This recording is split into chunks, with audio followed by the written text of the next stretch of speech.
సభ్యులందరికీ నమస్కారం. 2 వారాల తర్వాత మళ్ళీ కలుసుకోవటం ఎంతో సంతోషంగా ఉంది.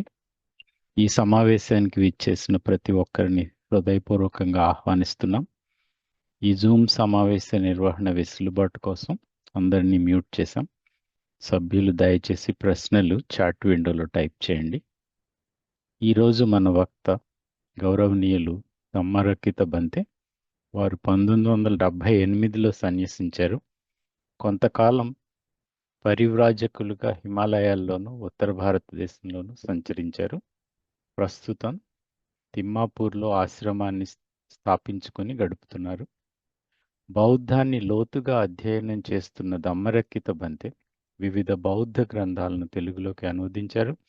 ఈరోజు ఆయన పంచశీల పవిత్ర జీవన మార్గం అనే ముఖ్యమైన విషయంపై ప్రసంగిస్తారు.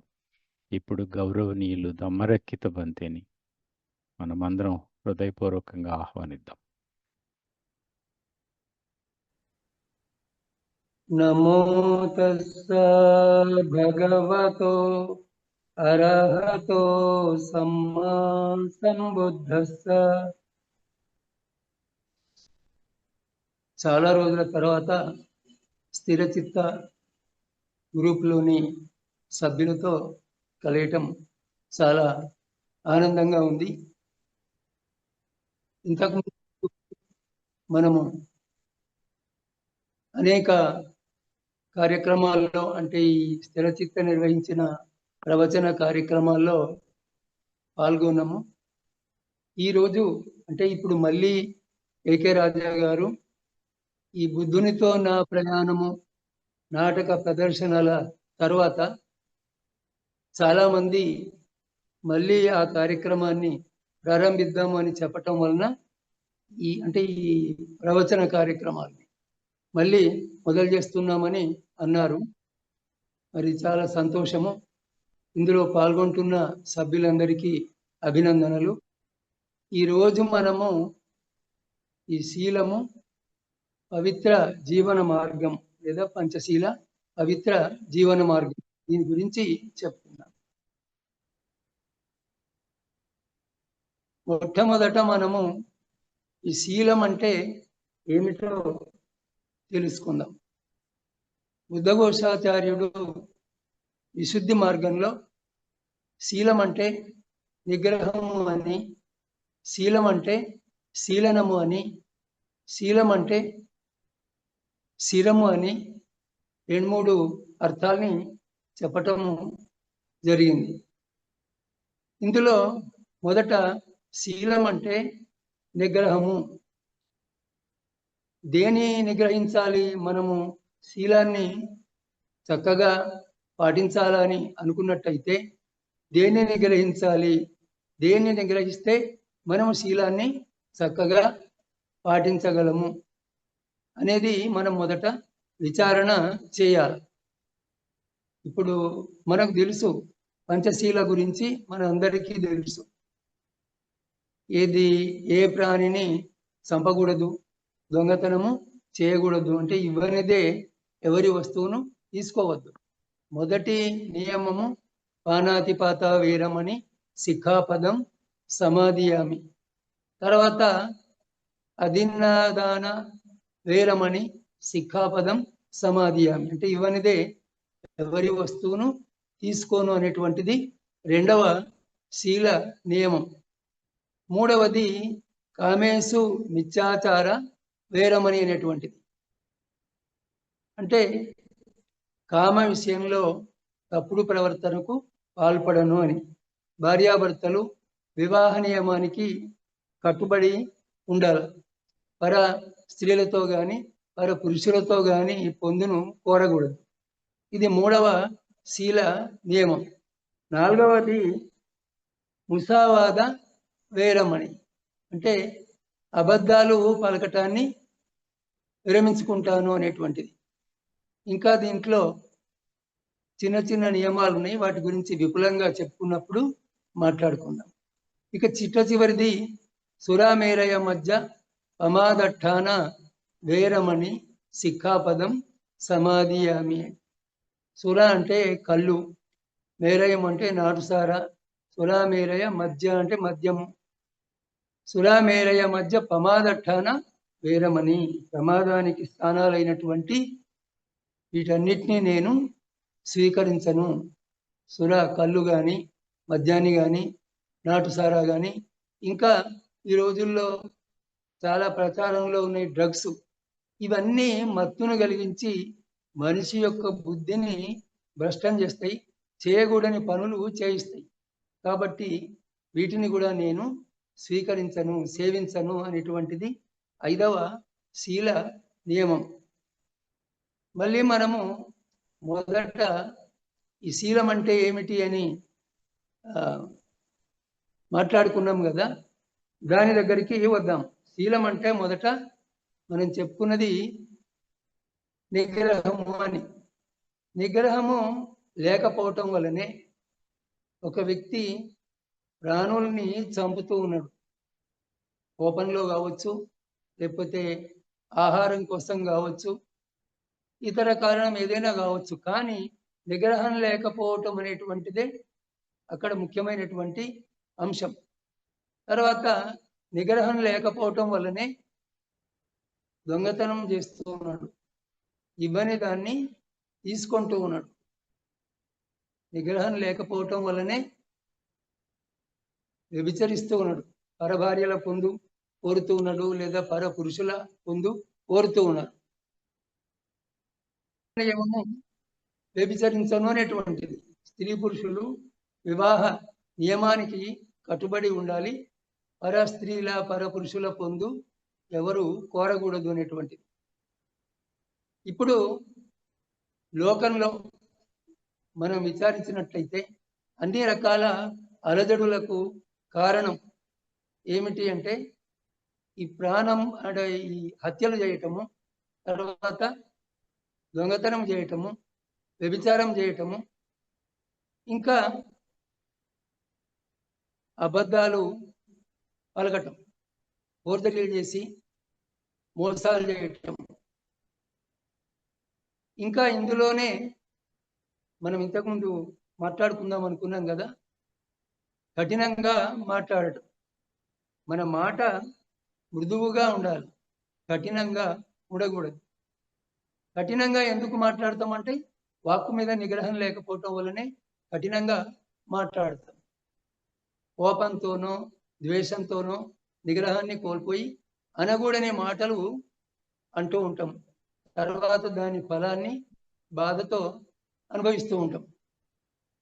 ఇంకా చాడీలు చెప్పటం, ఇక్కడ విని వీళ్ళ మీద ఇంకొకరికి అంటే వీళ్ళ ప్రతిపక్షంలో ఉన్న వాళ్ళకి చెడు చెప్పటం, వాళ్ళ దగ్గర విని వీళ్లకు చాడీలు చెప్పటం, ఈ విధంగా వాళ్ళిద్దరికీ తగవులు పెట్టటం, ఇది మంచిది కాదు. బుద్ధుడు ఏమన్నాడంటే విడిపోయిన వారిని కలిపేది ధర్మము అన్నాడు, అంతేగాని కలిసి ఉండే వారిని విడదీసేది అధర్మం, అది శీలభంగమే అవుతుంది. తర్వాత వదరుబోతూ కాకూడదు, ఊరికే పనిలేని విషయాలు మాట్లాడుతూ తన సమయాన్ని వృధా చేసుకోవటము, ఇతరుల సమయాన్ని కూడా వృధా చేయటం, ఇట్లాంటిది చేయకూడదు. దానివల్ల ఇద్దరికి నష్టమే. ఇక చివరి శీల నియమం గురించి మనం చెప్పుకున్నాం కదా, ఈ మత్తు పదార్థాలు సేవించటం వల్ల అనేక అనర్థాలు జరుగుతున్నాయి. చేయకూడని పనులు చేస్తున్నారు. ఎందువల్ల అంటే మనస్సు అదుపులో ఉండదు. సహజంగానే మనస్సు అనేటువంటిది ఒక కోతి లాంటిది.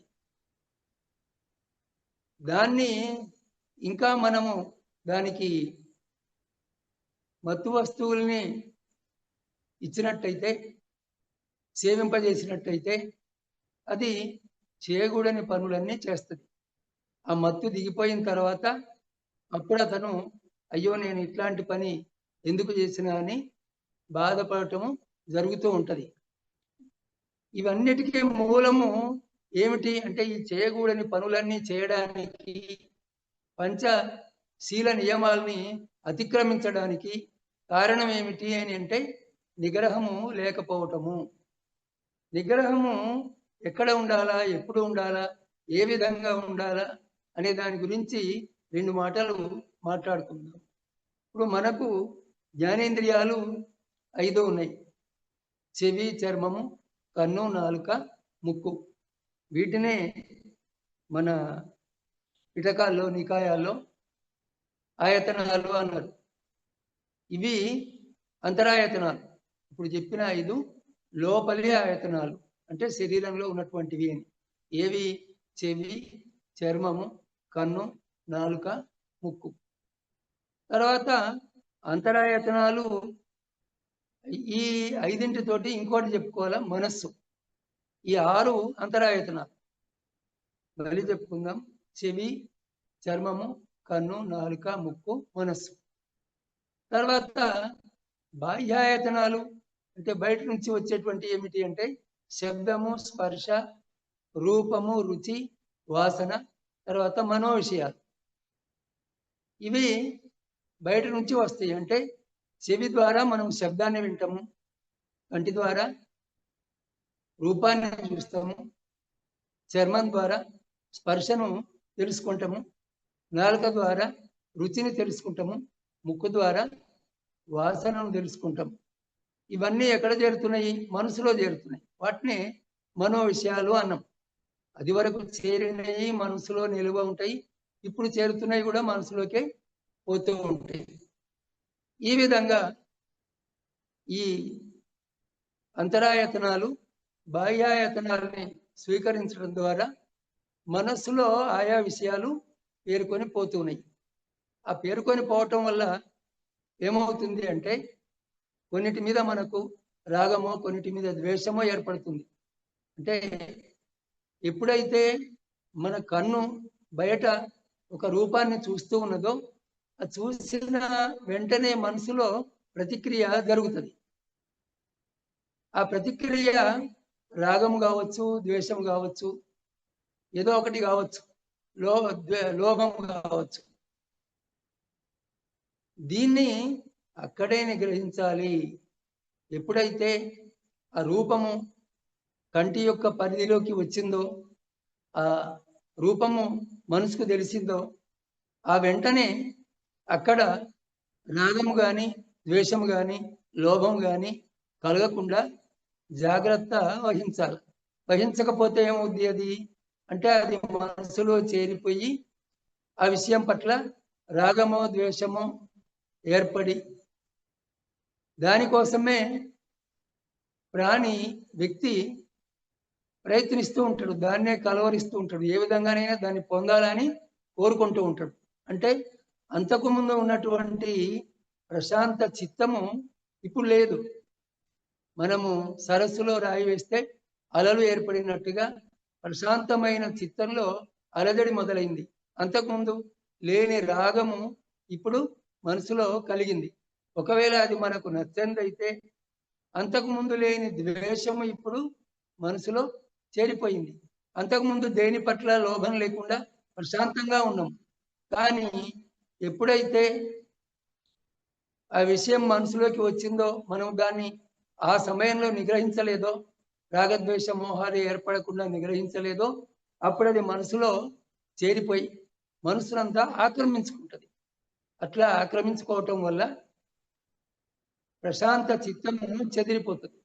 చెదిరిపోయి ఇక ఆ విషయాన్ని పొందడానికి ప్రయత్నం చేస్తాడు.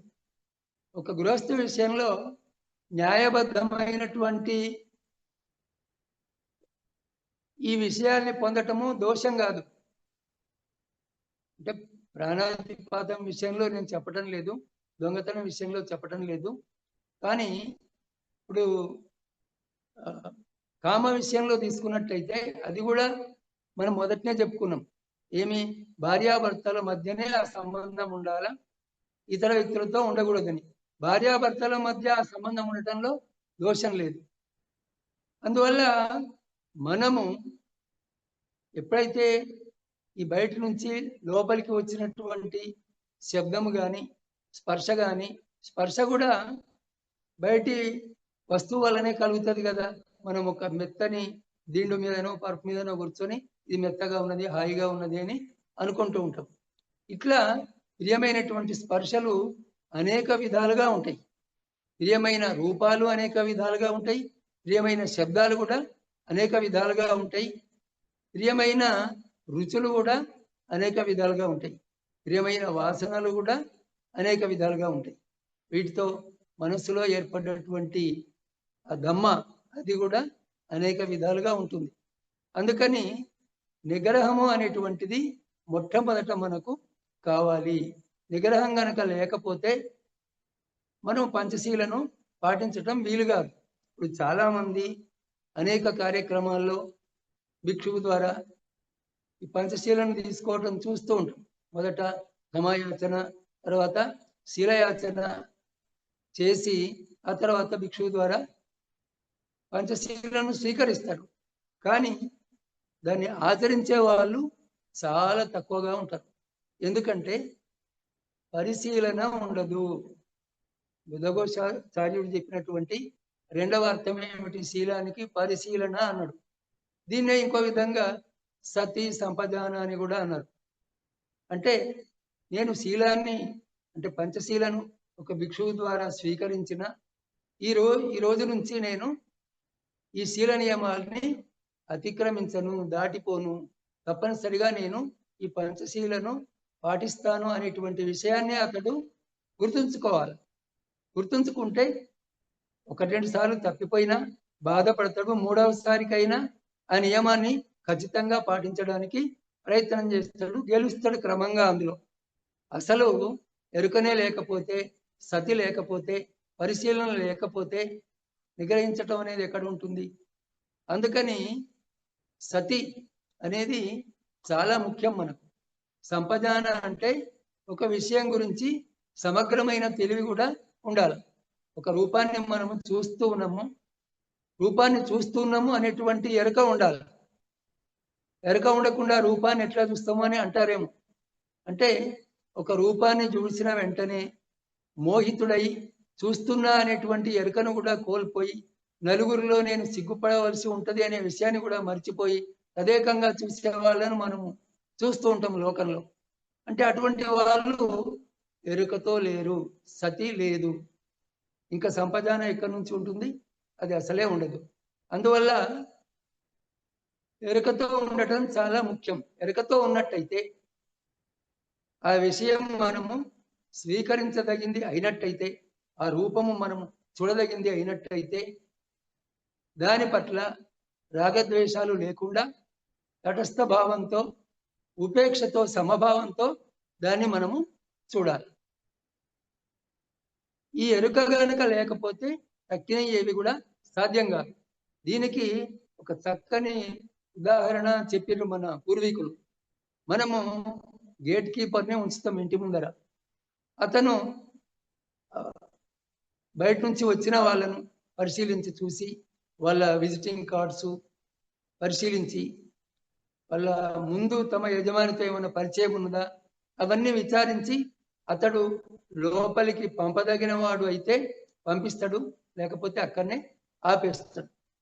అదేవిధంగా ఈ 5 ఇంద్రియ విషయాల దగ్గర మనము ఎరుకతో ఉన్నట్టయితే, ఈ ఎరుకనే గేట్ కీపర్ అన్నమాట.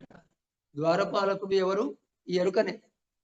ఈ ఎరుకను గనక మనం కాపాడుకున్నట్టయితే ఏ విషయాన్ని మనం స్వీకరించాలా, ఎట్లా స్వీకరించాలా అనే తెలివితో ఉంటాడు. వచ్చిన విషయం అంటే బయట నుంచి మన మనసులోకి వస్తున్న ఈ విషయము ఎట్లాంటిది, ఇది నాకు హాని చేస్తుందా లేకపోతే మేలు చేస్తుందా, అది కుశలమా అకుశలమా అని విచారించి, అది కుశలమైనట్టయితే, మేలు చేసేది అయినట్టయితే అప్పటికీ దాన్ని ఈ రాగద్వేషాలు లేకుండా తటస్థ భావంతో స్వీకరించాలి.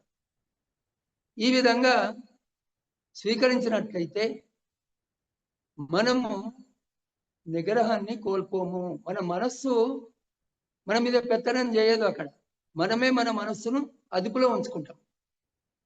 బుద్ధుడు అనేక గాథల్లో ధమ్మపదంలో చిత్త వర్గ పేరుతో ఒక వర్గమే ఉన్నది ధమ్మపదంలో.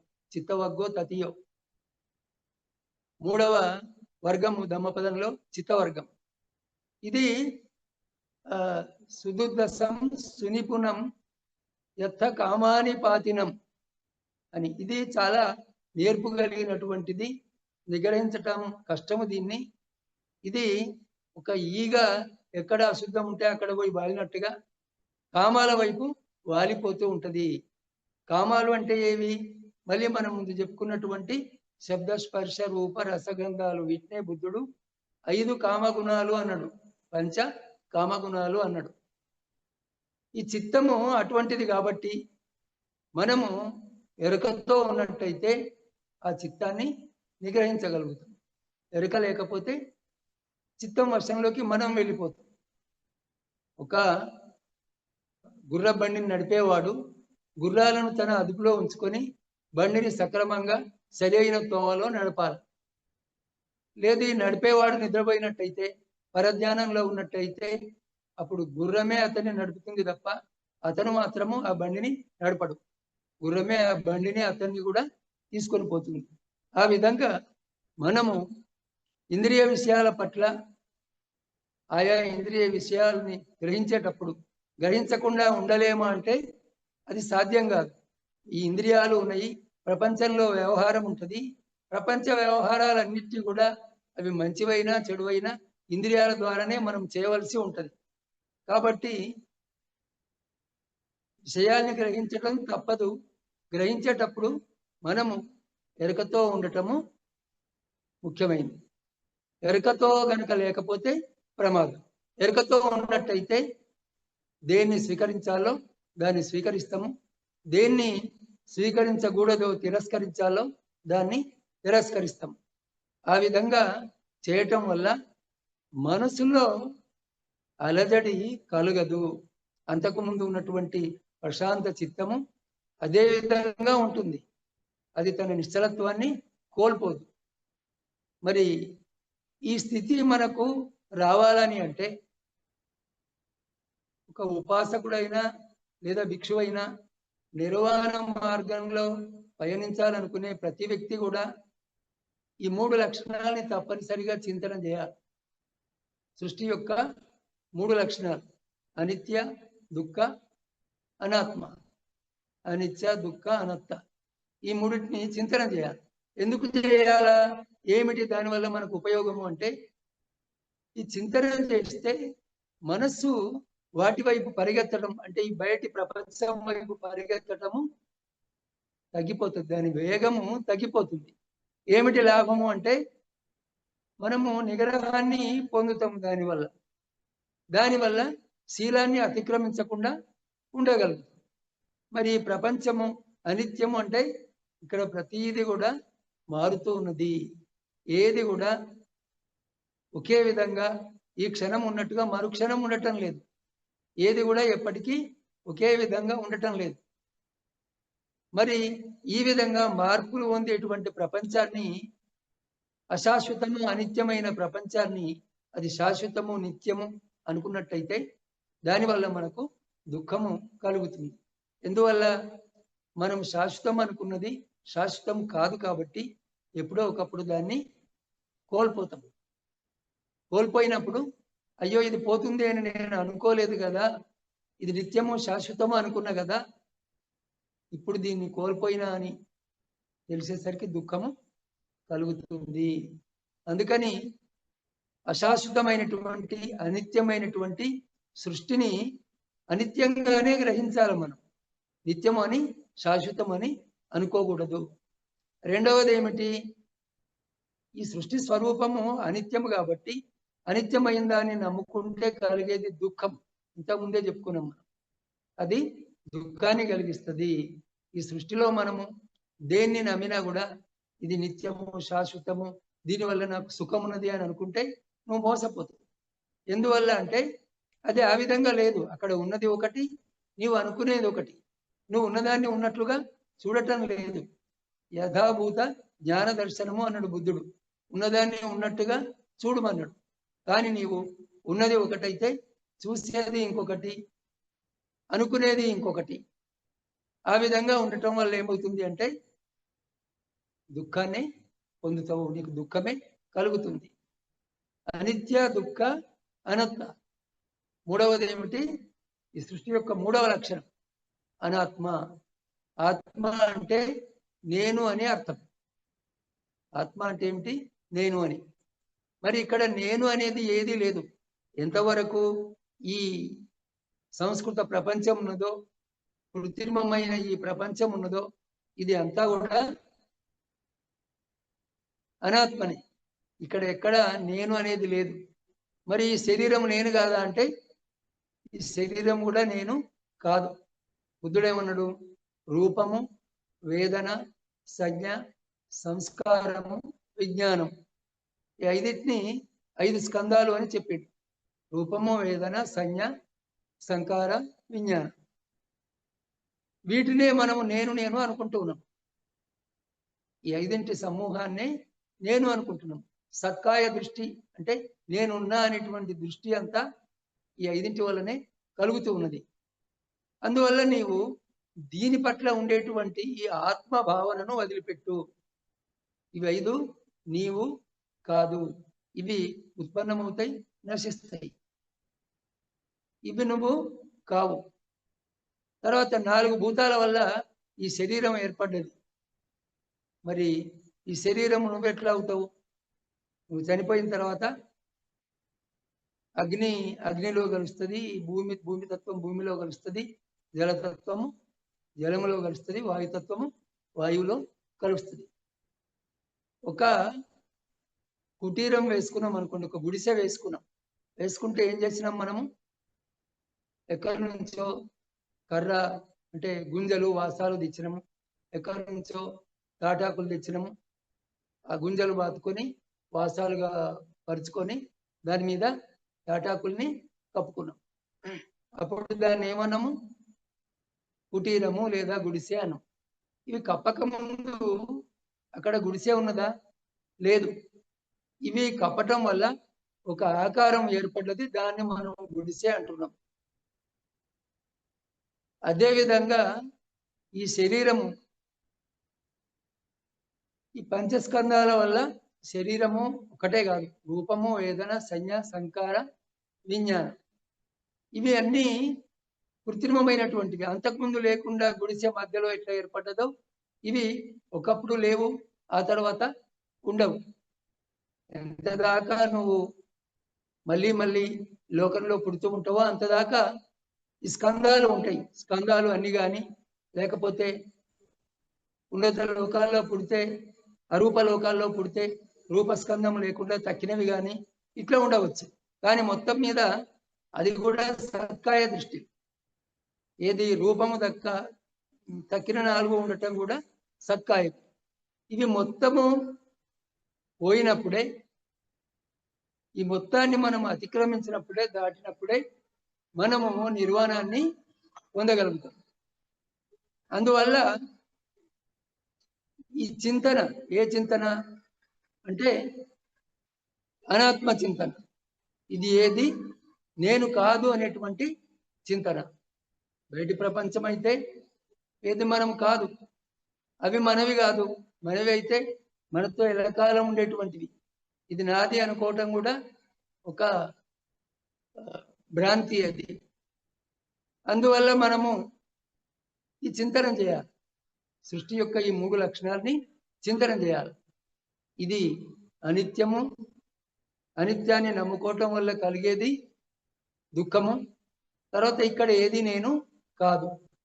ఈ నేను అనే భావననే మనకు దుఃఖానికి కారణమవుతుంది. ఇక్కడనే కాకుండా ఆ తర్వాత కూడా, బ్రతికి ఉన్నప్పుడే కాకుండా మరణించిన తర్వాత కూడా మనకు దుఃఖానికి కారణమవుతుంది. కాబట్టి ఆత్మభావాన్ని మనము వదిలిపెట్టాలా. ఈ ఆత్మ నేను అనేది ఉన్నప్పుడే ఈ తక్కిన ప్రపంచమంతా ఉంటుంది. మీరు ఒక విషయం గుర్తుంచుకోండి, మనము హాయిగా రాత్రి నిద్రపోతాం. గాఢ నిద్రలో నేనున్నా అనే ఎరుక ఉండదు.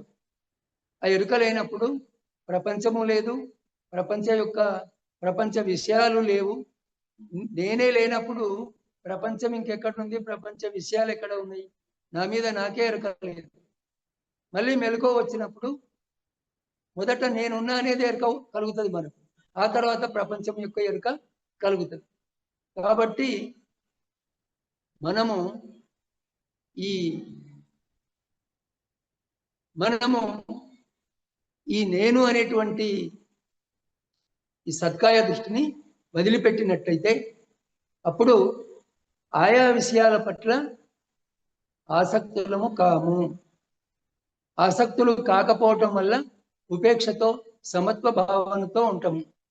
ఆ విధంగా ఉండటం వల్ల శీలాన్ని అతిక్రమించడం అనేటువంటిది జరగదు. ఇప్పుడు ఒక వ్యక్తిని హత్య చేసిండు అనుకోండి, ఎందుకు చంపినావు అని అంటే నా కోపం ఆగలేదు అతడు చేసిన చెడ్డ పనికి, లేదా అతడు నాకు చేసినటువంటి హానికి నష్టానికి అని అంటాడు. ఈ ఆగకపోవటం అనేటువంటిది ఏమిటి? నిగ్రహం లేకపోవటమే, ఉపేక్ష లేకపోవటమే. దాని కారణంగానే అతను కోపానికి లొంగిపోయిండు. అతని చిత్తాన్ని కోపము ముట్టడించి ఆక్రమించుకున్నది. దయ్యం పట్టిన వాటిలాగా ఒక ఉపమానం కోసం చెప్తూ ఉన్నా. అది ఆ కోపం ఎట్లా ఆడిస్తే అట్లా అతను ఆడుతూ ఉంటాడు. అదేవిధంగా ఒక కాముకుడు కూడా అది న్యాయమా అన్యాయమా, మంచా చెడ, అంటే తన స్త్రీయా పరస్త్రీయా అనేటువంటి విచక్షణ అంతా కోల్పోతాడు. కోల్పోయి చేయకూడని తప్పులు చేస్తాడు. ధనం పట్ల లోభం కలిగిన వాడు తన సొమ్మ పరులదా అనేటువంటి విచక్షణ కోల్పోయి దొంగతనాలు చేస్తాడు. ఇతరుల ఆస్తిని కోరినవాడు లేదా ఇంకా ఇతర కారణాలతో ఈ అబద్ధాలు పలికి, తప్పుడు సాక్ష్యాలు పలికి, ఫోర్జరీలు చేసి అకుశలాన్ని పొందుతాడు. చాడీలు చెప్పే వాళ్ళు ఉంటారు, వాళ్ళకు అదొక ఆనందం. వాళ్ళు వీళ్ళు కలిసిమెలిసి ఉండే వాళ్ళు కొట్టాడుకుంటూ ఉంటే అతనికి ఒక ఆనందం అన్నమాట అది. ఇక మత్తు వస్తువులు తీసుకునే విషయంలో కూడా దీంట్లో ఏమున్నది అని మనం విచారం చేయాలి. నేను ఈ పని చేస్తూ ఉన్నా అంటే ఇక్కడ నేను ఈ మద్యాన్ని తీసుకుంటూ ఉన్నా, లేకపోతే ఈ డ్రగ్స్ను తీసుకుంటూ ఉన్నా, దీనివల్ల నాకేం ప్రయోజనం ఉంది, ఇతరులకు ఏం ప్రయోజనం ఉంది, నాకేమి నష్టం ఉన్నది, ఇతరులకు ఏమి నష్టం ఉన్నది అని చింతన చేసినట్టయితే మనస్సు దాంట్లో ఉండేటువంటి నష్టాల్ని గుర్తుపట్టడం వల్ల అక్కడికి ఆగిపోతుంది, దాన్ని తీసుకోడు అతను. కానీ ఈ చింతన లేకపోయినట్టయితే, ఈ ఉపేక్ష లేకపోయినట్టయితే, మొట్టమొదట చెప్పుకున్నాం కదా, ఇంద్రియాలకు బయటి ప్రపంచంతో స్పర్శ ఏర్పడ్డప్పుడే అది శబ్ద స్పర్శ కానీ, ఈ చర్మము కాయం యొక్క స్పర్శ కానీ, రూపం యొక్క స్పర్శ కానీ, రుచి యొక్క స్పర్శ కానీ, వాసన యొక్క స్పర్శ కానీ ఎరుకతో ఉన్నట్టయితే ఇంకా తక్కిన ప్రమాదాలు ఏమీ జరగవు. అందుకని మనము నిత్య ప్రపంచంలో చాలా జాగ్రత్తగా ఉండాలి.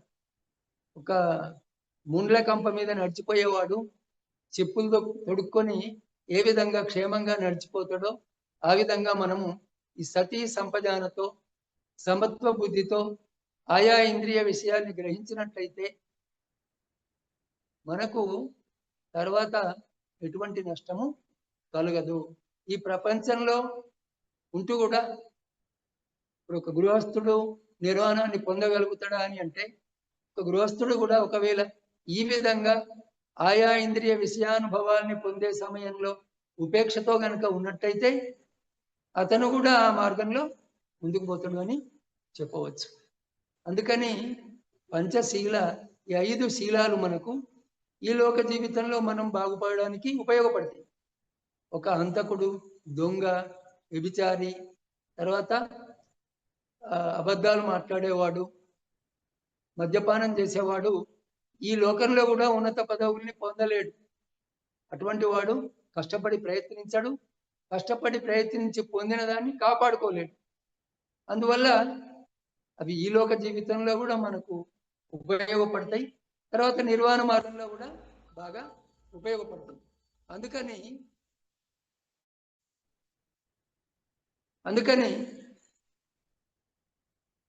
మనము ఈ పంచశీలను సరిగ్గా పాటించడానికి మొట్టమొదట ఈ ప్రపంచం యొక్క 3 లక్షణాలని బాగా చింతన చేయాలా.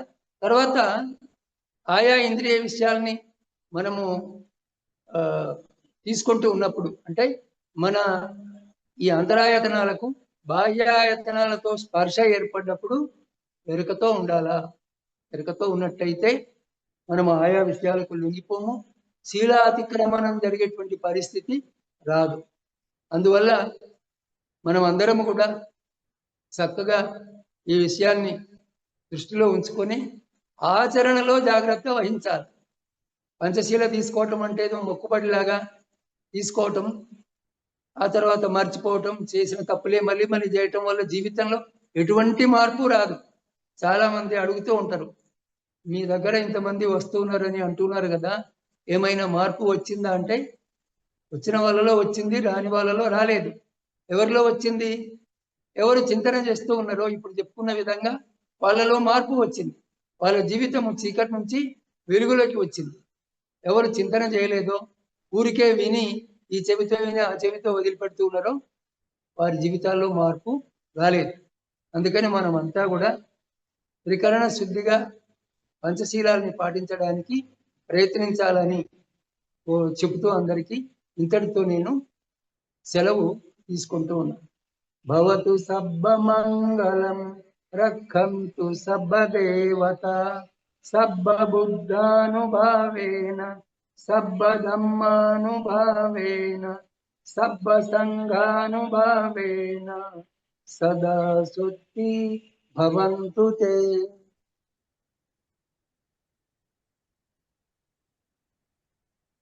థ్యాంక్ యూ బంతి. ఈరోజు మీ ప్రసంగం ద్వారా మాకు ధర్మంపై మరింత స్పష్టత, ధర్మంలో ముందుకు సాగేందుకు మార్గదర్శనం ఇచ్చాయి. హృదయపూర్వక కృతజ్ఞతలు బంతి. ఇప్పుడు ప్రశ్నోత్తరాలు. సభ్యులు దయచేసి ప్రశ్నలు చాట్ విండోలో టైప్ చేయండి. ఈ సభ్యులు ప్రశ్నలు టైప్ చేయటం కోసం వెయిట్ చేసేటప్పుడు ఒక చిన్న సందేహం బంతి. ఈ రోజుల్లో మనం చూస్తున్నాం, స్కూళ్ళు నడిపి వారి మత నమ్మకాలు, ప్రవర్తన నియమావళి చిన్నతనం నుంచి పిల్లలకి బోధిస్తున్నారు వివిధ వర్గాల వారు. మన బౌద్ధులు ఎక్కడ పాఠశాలలు నడుపుతున్న అన్నవాళ్ళు లేవు, చాలా తక్కువ. కొందరు అంబేద్కరైట్వాదులు బౌద్ధ పాఠశాలలు కొద్ది సంఖ్యలో మాత్రం మహారాష్ట్ర, ఉత్తరప్రదేశ్, బీహార్లో ఉన్నాయి. అవి కూడా చాలా కొద్దిగా. మరి మన తెలుగు రాష్ట్రాల్లో ఈ విషయంలో ఏవైనా ప్రణాళికలు ఉన్నాయా? మన తిమ్మాపురం, బీహార్లో అయితే ఒక స్కూల్ను నడిపేంత వ్యవస్థ లేదు. ఇంకెవరైనా బంతేజీలు కానీ, బంతేజీలే నడపాలని ఏమి లేదు. ఉపాసకులు, వాళ్ళకు రెండు విధాలుగా ఉంటుంది. ఒక వ్యవస్థ నడిపి నలుగురికి ఉపాధి చూపించినట్టుగా ఉంటుంది. తర్వాత పిల్లల్ని బౌద్ధ వాతావరణంలో పెంచినట్టుగా ఉంటుంది. బౌద్ధ వాతావరణం అంటే మానవతా వాతావరణమే, బుద్ధుడు చెప్పింది మానవ ధర్మమే.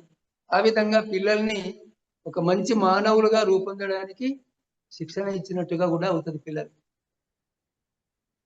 థ్యాంక్ యూ బంతి. మన ఆంజనేయ రెడ్డి గారు ఈ పాఠశాలలు మొదలుపెట్టే విషయంలో తెలుగు రాష్ట్రాల్లో ఏవైనా ప్రణాళికలు ఉన్నాయా? కొంచెం వివరణ ఇస్తారా? మేము కేకే రాజా గారు మేము దీని గురించి ఆలోచించాలని చెప్పిండు.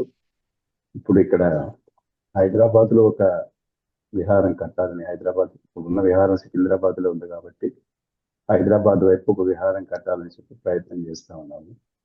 అక్కడే ఒక స్కూల్ కూడా స్టార్ట్ చేయాలని, ఇంటర్నేషనల్ స్టాండర్డ్స్ లో స్కూల్ స్టార్ట్ చేయాలని చెప్పి ఆలోచన కూడా ఉంది. కానీ ఇంతవరకు అది చీఫ్ మినిస్టర్ గారి అపాయింట్మెంట్ అడిగాను, అది ఆయన టైం ఇస్తా అన్నారు. పోయినప్పుడు ఆయనతో మాట్లాడి కనీసం స్కూల్కి చాలంత స్థలంగా ఆయన ఇవ్వగలిగితే తప్పకుండా చేయాలని చెప్పి మాకు ఒక ఆలోచన. Thank you sir. ఇంకొక విషయం నేను బంతి గారిని అడగ తెలుసుకున్నాను. సతీ సంప్రజన్య ఇవి రెండు ఉన్నాయి కదా, ఈ రెండింటికి మధ్య డిఫరెన్స్ ఏంటి? సతీ సంప్రజన్య రెండు ఒకటేనా, అది రెండు వేరేనా? సౌండ్ తక్కువగా వస్తున్నది. సతీ సంపజాన రెండు ఒకటా వేరే అంటున్నారా? అదేనా మీ ప్రశ్న? అవును అవును బంధు, అవును బంధు.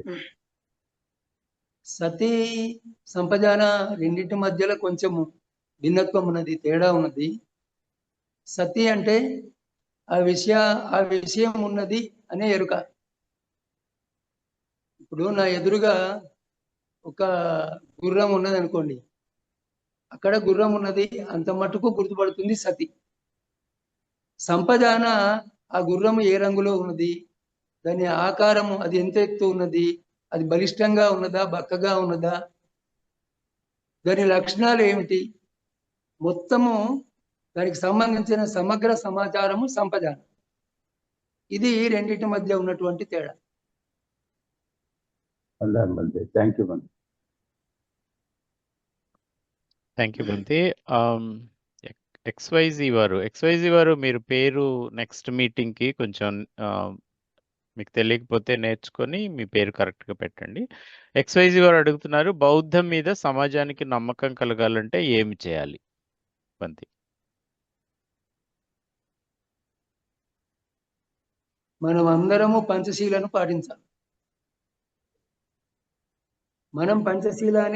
మనం శీలవంతులమైనట్టయితే మనను చూసి ఇంకొకరు నేర్చుకుంటారు. మన జీవితంలో వచ్చిన మార్పును వాళ్ళు గుర్తుపట్టి ఈ మార్గం సరి అయిందైనటువంటి ఒక విశ్వాసము నమ్మకము వాళ్ళకు ఏర్పడుతుంది. ఈ విధంగా శీలాచరణ చేసే వాళ్ళ సంఖ్య పెరిగినా కొద్దీ ఇది మానవ కళ్యాణానికే అనేటువంటి భావన అర్థమవుతుంది అందరికీ. అప్పుడు ఒక్కొక్కరు క్రమంగా ఇందులోకి రావచ్చు. అయితే ఎప్పుడు కూడా సమాజం మొత్తము మంచి మార్గంలోకి రావటం అనేది జరగకపోవచ్చు. నా అవగాహన ప్రకారం అయితే ఆ విధంగా గతంలో కూడా లేదు. బుద్ధుని కాలంలో కూడా మంచి చెడు ఉన్నది, చెడ్డ వాళ్ళు ఉన్నారు, మంచి వాళ్ళు ఉన్నారు, వర్తమానంలో ఉన్నారు, భవిష్యత్తులో కూడా ఉండడానికి అవకాశం ఉన్నది. అయితే ఎవరైతే మనం ఒక ప్రశాంతమైన జీవితం గడపాలి అని అనుకుంటూ ఉన్నారో అటువంటి వాళ్లకు ఈ బుద్ధుడి యొక్క బోధన మార్గాన్ని చూపిస్తుంది. మరి శీలవంతులు ఆ మార్గాన్ని అనుసరించటం వలన వాళ్ళ జీవితంలో కలిగేటువంటి ప్రశాంతతను చూసి ఇతరులు కూడా దాన్ని విశ్వసించి దాని లోపలికి అంటే ఈ ధర్మంలోకి వస్తారు. ఇక ఆ విధంగా కాకుండా ఇప్పుడు ధన సంపదలు మీద ఆశ ఉన్నటువంటి వాళ్ళు ఇటువైపు రారు. ఈ ధర్మాన్ని ఆచరిస్తే నాకు ఎంత ధనం వచ్చింది, నాకేం ఉద్యోగం వచ్చింది, నాకేం లాభం కలిగింది అని ఆలోచించేవారు ఎప్పుడు కూడా ధర్మ మార్గంలోకి రారు.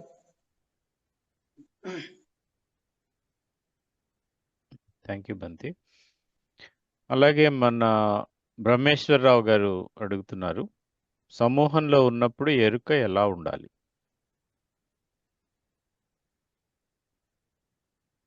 సమూహంలో ఉన్నప్పుడు మొట్టమొదటిది నేను సమూహంలో ఉన్నానే ఎరుకతో ఉండాలి, మర్చిపోవద్దు.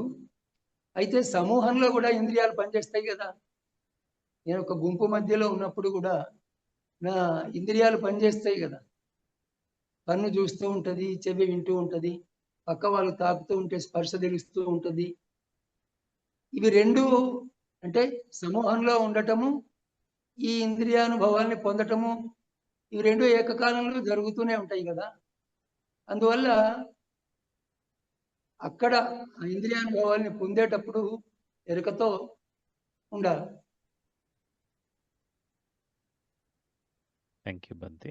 సమూహంలో అంటే ఇప్పుడు ఒక గుంపు ఆవేశంతో ఏదో ఒక విధ్వంసం చేయడానికి ముందుకు పోతున్నది అనుకోండి, ఆ గుంపులో మనం కూడా ఉన్నాం. కానీ మనము ఆ ఆవేశానికి లోను కావద్దు. ఆ గుంపులో ఉండే ఆవేశాన్ని మనలోకి రానియవద్దు. ఇక్కడనే ఒక సాధకునికి సామాన్యునికి ఉండే తేడా. సామాన్యుడు గుంపు యొక్క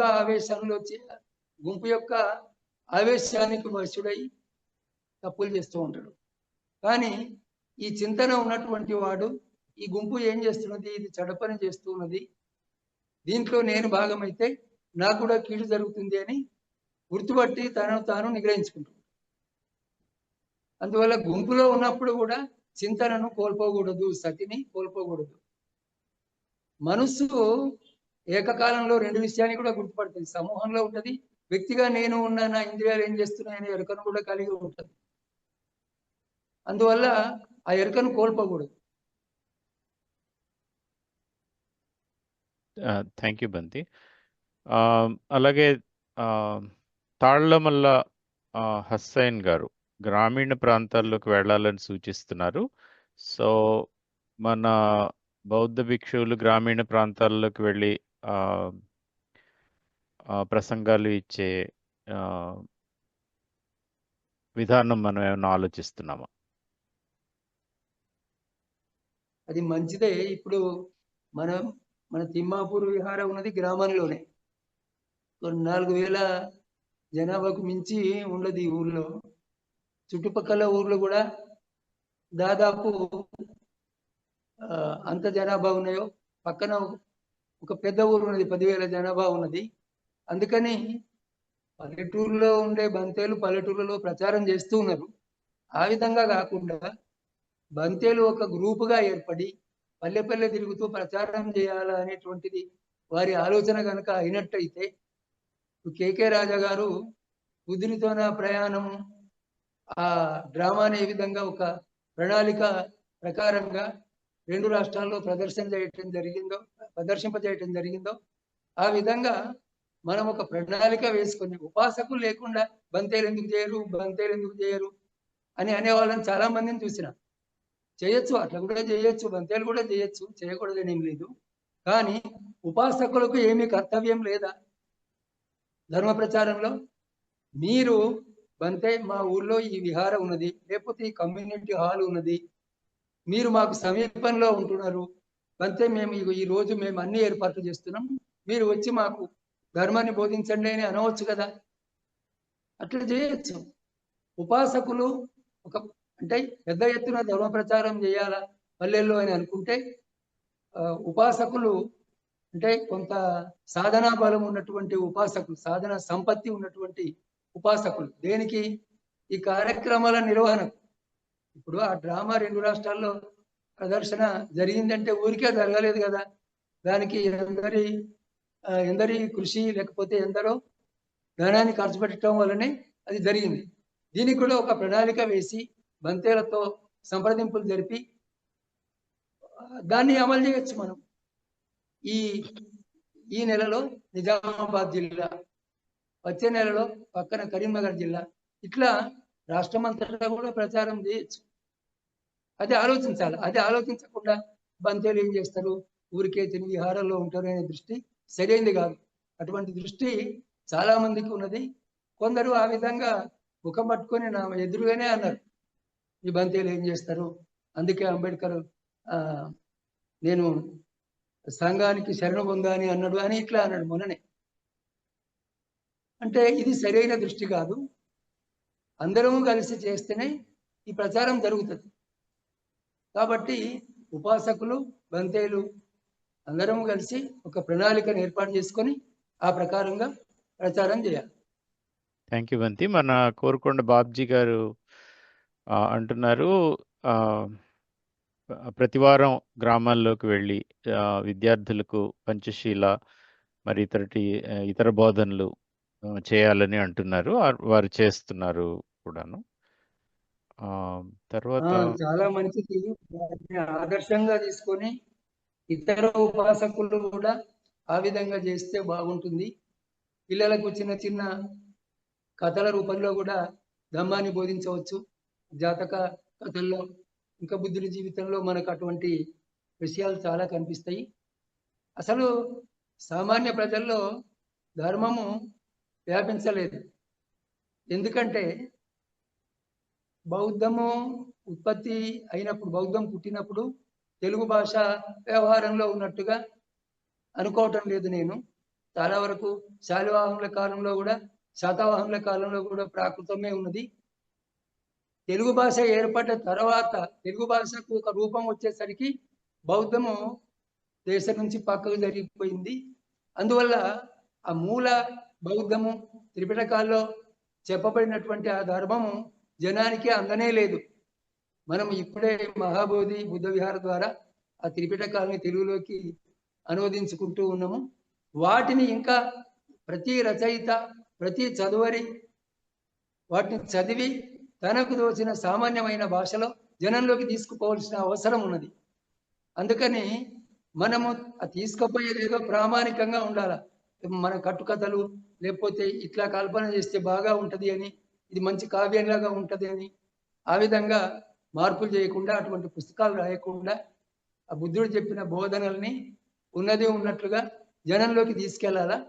అప్పుడు జనము వాళ్ళు నిర్ణయించుకుంటారు, దీనివల్ల మంచి ఉన్నదని తెలిస్తే వాళ్ళే దాన్ని ఆచరిస్తారు. థ్యాంక్ యూ బంతి. మన రవీంద్ర ప్రసాద్ గారు, మీరు స్థిరచిత్త సందేశాలను పంపించమని సూచన చేశారు. మీరు రాజా గారికి డైరెక్ట్గా మెసేజ్ పెట్టి డిస్కస్ చేయండి. మరి కోరుకొండ మరి ఒక 2-3 ప్రశ్నలు తీసుకుని ఈరోజు ముగిద్దాం బంతి. సో కోరుకొండ బాబ్జీ గారు అడుగుతున్నారు, రాగం లోభం మధ్య తేడా ఏమిటి? రాగం లోభం మధ్య తేడా ఏమిటంటే, ఒక వస్తువు అంటే ఒక ఇంద్రియాల వల్ల ఒక ప్రియానుభూతిని మనం పొందినప్పుడు దాన్ని మళ్ళీ మళ్ళీ అనుభవించాలనే కోరిక మనసులో చేరిపోద్ది. దాన్నే రాగము అని అన్నారు. ఇక లోభం అంటే ఏమిటి? అది నాకు కావాలా? వాస్తవంగా విశుద్ధి మార్గం ప్రకారం విచారణ చేస్తే ఇందులో పెద్ద తేడా లేదు. రాగానికి అప్పుడప్పుడు ఈ లోభం అనే మాటను కూడా ఉపయోగించడం జరిగింది. అయితే మనము సాధారణ ప్రపంచార్థంలో లోభం అంటే అది నాకే ఉండాలా, ఇది నా చేదారి పోకూడదు, నేనే దాన్ని పట్టుకోవాలా అనేటువంటి దృష్టి ఉన్నదే ఇది లోభం అన్నారు. ఇది ఇప్పుడు ఇంద్రియ విషయాల పట్ల కూడా ఇది నాకు కావాలా, ఇతరులకు దొరకకూడదు అనే దృష్టి అక్కడ కూడా ఉంటుంది. ఇది శబ్దాది విషయాల్లో కూడా. మొత్తం మీద లోభం అంటే ఇది నాకు కావాలనేటువంటి కోరిక. రాగం అంటే రాగంలో అతడు ఆ ప్రియమైన అనుభూతిలో లీనమై అది లేకుండా ఉండలేని స్థితి ఉంటుంది. అతను దాన్నే చింతనం చేస్తూ ఉంటాడు రాగానికి వశుడైన వ్యక్తి. లోభానికి వశుడైన వాడు దాన్ని ఏ విధంగా పొందాలా, ఏ విధంగా కాపాడుకోవాలని ఆలోచిస్తూ ఉంటాడు. ఇంతే ఈ స్వల్పమైన తేడా. థ్యాంక్ యూ బంతి. అలాగే మన ప్రజ్ఞానంద్ గారు, సంజీవ రెడ్డి గారు అడుగుతున్నారు,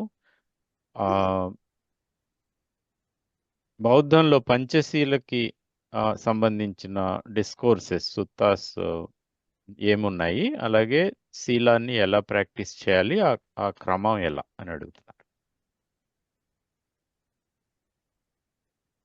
పంచశీలకు సంబంధించిన సూత్రాలు చాలా ఉన్నాయి.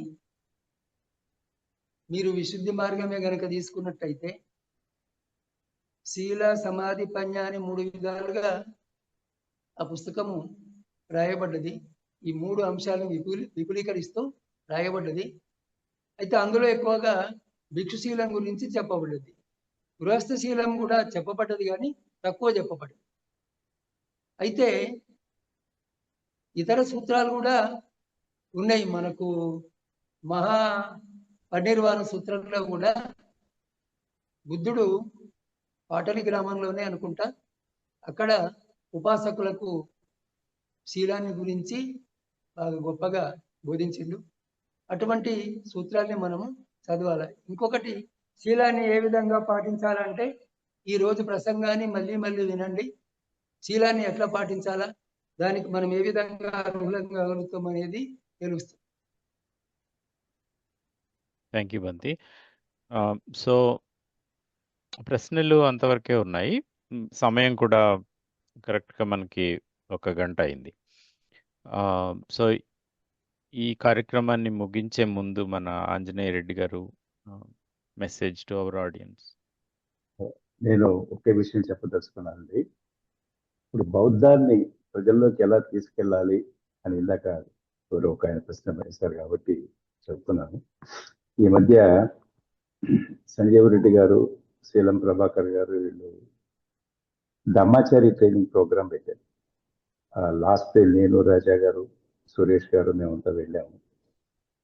దాంట్లో ఒక ఆయన సూచన ఏం చేశాడంటే, ఈ ధమ్మాచారి ట్రైనింగ్ అయిన వాళ్ళు బేసిక్స్ అన్ని తెలుసుకొని వాళ్ళకి బుక్ కూడా ఇచ్చాము.